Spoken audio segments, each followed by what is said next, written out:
Hi everyone, I am Dioneto, I'm psychology student at Dunad. I am currently in the 5th semester of psychology and I am 20 years old. Today I am going to tell you a little about the life of the great scientist Marie Curie. Okay, let's go. Marie Curie was born in 1817 and Warsaw, Poland. From a young age, she showed an exceptional talent for study, influenced by her father, who was professor of mathematics and physics. Despite the difficulties, she moved to Paris to continue her study, and what did that this month her husband, Pierre Curie.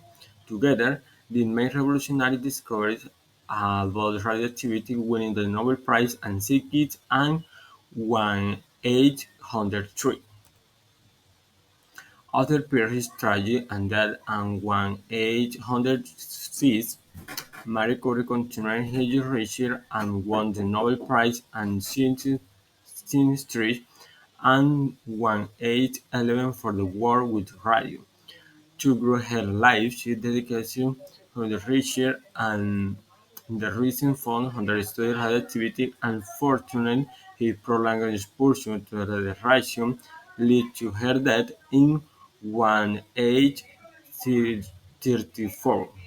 Marie Curie is remembered as one of the most important scientists in the history. She was a pioneer in the field of radioactivity and the first person to receive two Nobel Prizes in different sciences. Additionally, she becomes the first female professor at the University of Paris. Legacy continues to inspire and the new generation of scientists. This is my presentation, the biography of Marie Curie. Thank you for your attention. Goodbye.